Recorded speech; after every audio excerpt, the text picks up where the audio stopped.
Welcome back to the Jimmy Dore Show. I'm your guest host, Chris Keene, filling in for Jimmy. He's on his way back from Australia. I'm here with Misha Paulin and Kurt Metzger. Kurt Luckman-Techfeld. There he is. Defense contractor. Looks like Carrot Top or something. I don't know what's going on there. You look It's great. Not Carrot Top. It's anti-Semitic. You saying that? Okay. I hope that's clear too. I don't think you know what you're saying. Well, good news, Kurt. We might have peace in Ukraine. We might. Now, Donald Trump. I'll wait to hear from Barry Weiss. Thank you. Donald Trump said he was going to end the Ukraine war in 24 hours. It's been a long 24 hours, guys. Let me tell you that. Here we have. A day for like God is as 1,000 years to mortal man. A U.S. official told CBS News on Tuesday that Ukraine's government had agreed to a peace deal brokered by the Trump administration to stop the war with Russia. The head of Ukraine's Security Council was less definitive, saying they had reached a common understanding. President Trump says only a few points of disagreement remain, and that he will meet with the Ukrainian and Russian leaders only when the deal is in its final stages. Ooh, between that and the Epstein files, it's going to be a big week. President Trump says only a few points of disagreement remain on a possible deal to end the war between Russia and Ukraine. The president says he will meet with the leaders of both countries only when the deal is in its final stages. We get more now from Weijia Jiang at the White House. Even amid peace talks, a new barrage of Russian drones and missiles pounded Ukraine overnight, killing 7 people and wounding at least 20. Just hours later, President Trump remained optimistic. I think we're getting very close to a deal. We'll find out. A U.S. official tells CBS News Ukraine has agreed to a peace deal, but the head of its Security Council was less definitive, writing they had reached only a common understanding on the core terms of the agreement discussed over the weekend. It's unclear what changed from the initial 28-point peace plan authored by the U.S., which drew bipartisan criticism for how much Ukraine would have to concede, handing over a fifth of its territory to Russia, shrinking its military by 1/3 and giving up any hope of joining NATO. Senior Democrats today called on the president to stop pushing what they called a pro-Russian one-sided peace deal. How likely is it that these two countries can actually agree to a deal? Well, I don't think it's likely at all, to be quite frank with you, because Trump's not putting any pressure on Russia. I think that there's got to be pressure applied to Russia so that Russia gives, and then we get closer to a peace agreement. Secretary of the Army Dan Driscoll met with Russian officials in Abu Dhabi today. But Foreign Minister Sergei Lavrov, speaking in Moscow, said they had not received an updated version of the plan. Ukrainian President Zelensky insisted that any final agreement must include security guarantees to ensure Russia does not invade again. I'm ready to meet with President Trump, and there are sensitive points to discuss.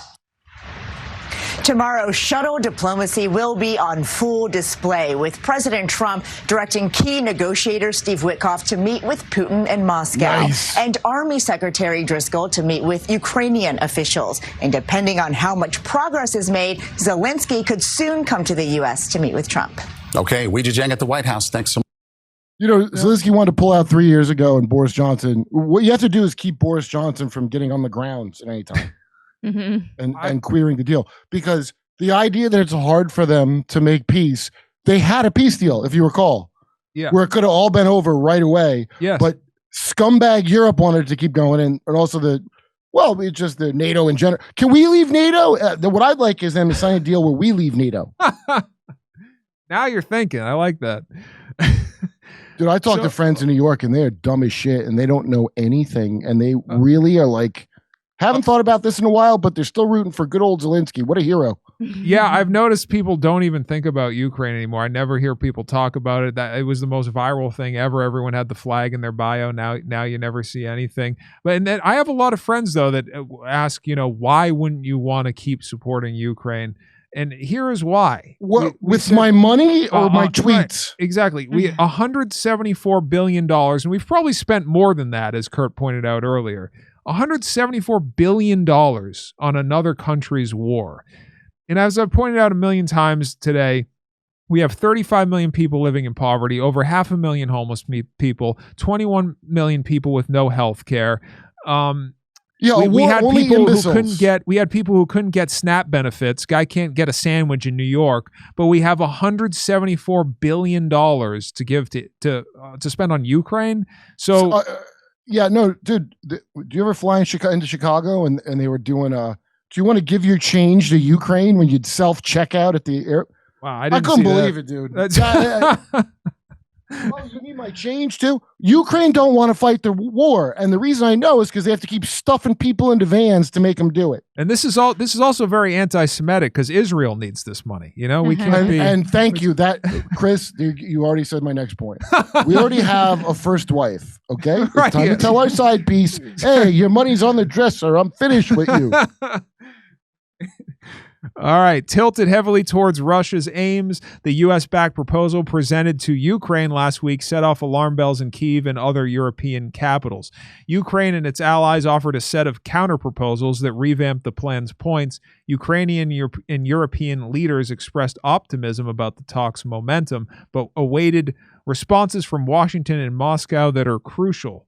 Based on talks between Washington and Moscow, the 28-point plan presented to Ukraine calls on it to cede its entire eastern region of the Donbass to Russia, which invaded its similar neighbor in February 2022. The plan would put a 600,000-person limit on Ukraine's military and bar Ukraine or any other new member from NATO. It also would rule out NATO troops in Ukraine and does not commit the U.S. or European nations to Ukraine's defense if Russia attacks again. Russia would commit to no more attacks on Ukraine, facing sanctions if it violates that pledge. Ukraine and its European allies said the plan rewards Russian aggression and scrambled to offer counterproposals aimed at shifting the balance towards Ukraine, such as lifting the cap on Ukraine's military power, leaving open the question of future NATO membership, and postponing discussions of territorial concessions until after a ceasefire. U.S. Army Secretary warned Ukraine of imminent defeat while pushing initial peace plan.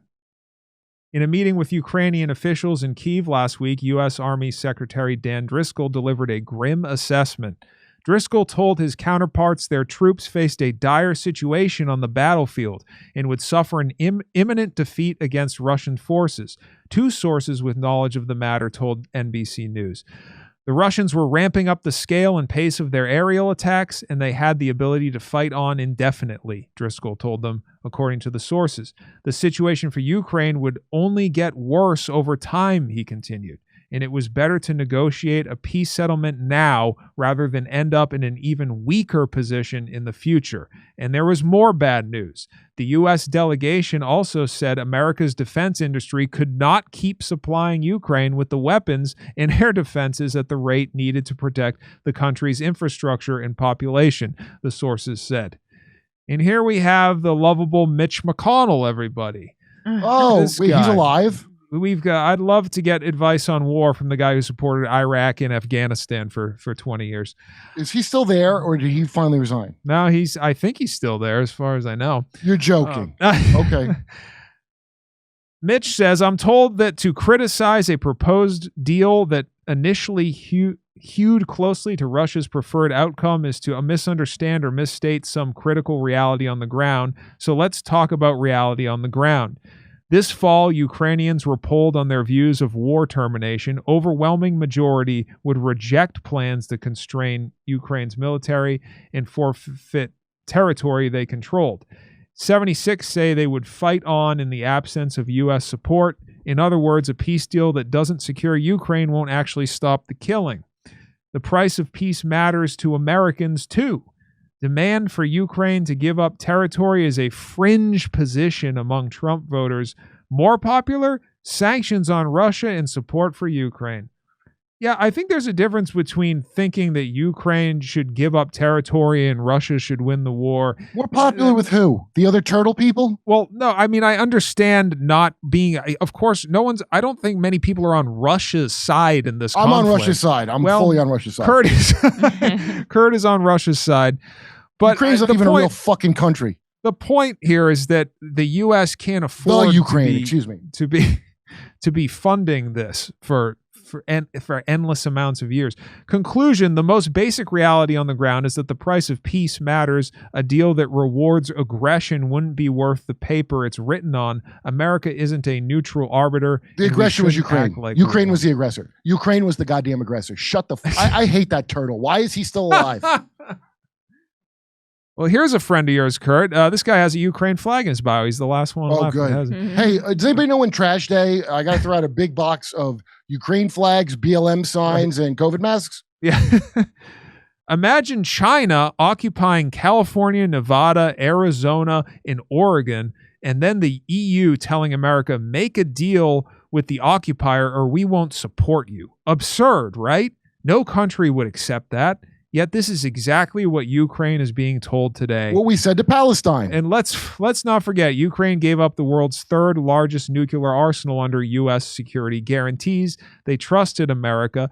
Now Ukraine being pushed to surrender their land to the same aggressor that invaded them. That isn't peacemaking. This is betrayal. Well, it is betrayal, but go fuck yourself. First of all, they should never have nukes. What is the alternative? Is the alternative to just continue to spend hundreds of billions of American dollars on an endless war that just never ends? Yes, that's what they want. They want endless war because somehow it will weaken Russia. Clearly, you don't care about, because helping Ukraine would be to immediately end the war and shut the fuck up so that you can stop stuffing them into vans and murdering them for the oligarchs that will, I don't know what in the hell, like Lindsey Graham must have a belly full of blood by now. We can end it, right? Yeah. So this nonsense about the Ukraine war, half the country spoke Russian on purpose. Just how we made Al Qaeda and ISIS, we armed the Nazis there. Most of the Ukrainians aren't Nazis, but they're not armed and backed by the U.S. government, who backed the psychopath Nazis, who are the ones that kept that going. Even Zelensky, that punk, didn't want to keep going. He didn't want to. No. They had to send Boris Johnson to ruin it. It's right here. Everyone shrieking that the U.S. peace plan betrays Ukraine has in fact betrayed Ukraine by exploiting its divisions, backing a coup, sabotaging reasonable diplomatic opportunities, and using it to bleed Russia. Zelensky said it best back in March 2022. Here's a video. Everyone has varied interests. There are those in the West who don't mind a long war.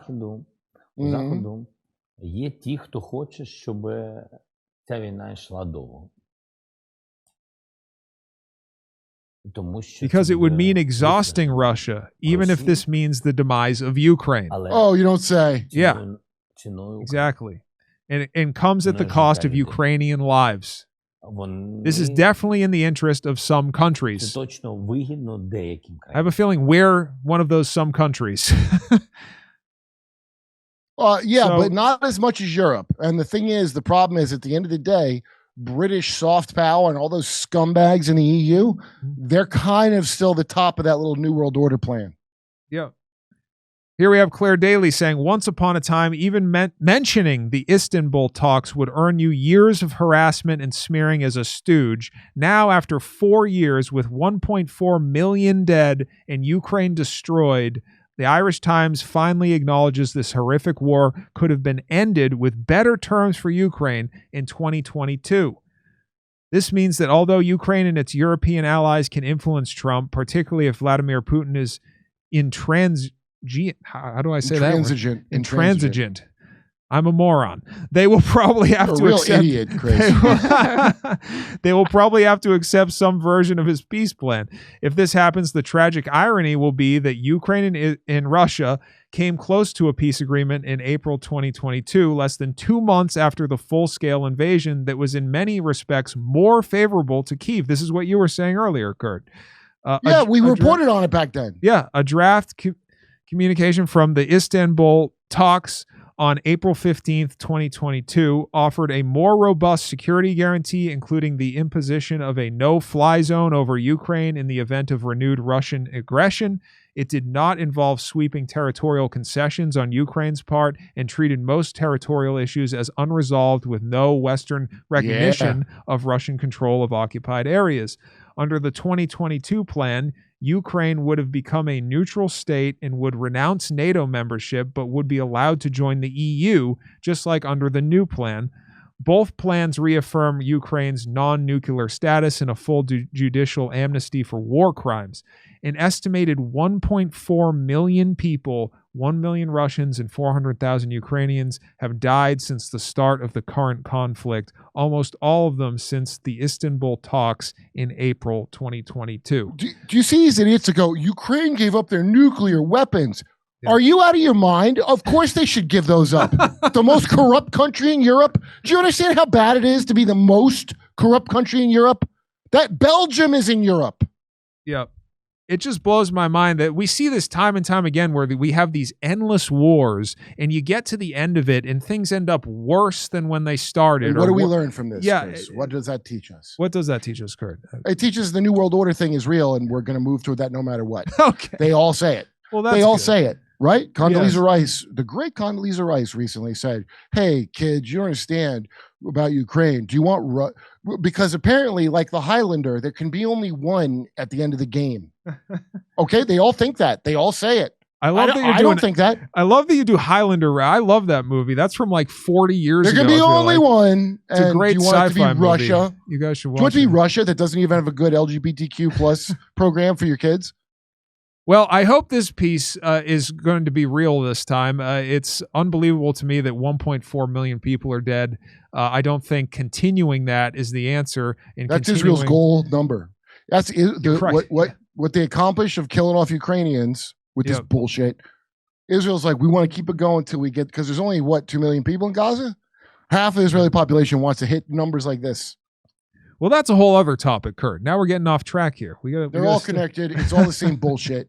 They're going to go as long until enough blood for these ghouls is in the ground. And clearly, I don't know why these people think that, if we just keep funding the war and keep killing people, I think it's going to work out better. I mean, I don't know. They're called programmed idiots. Yeah, it's unbelievable. It's real simple.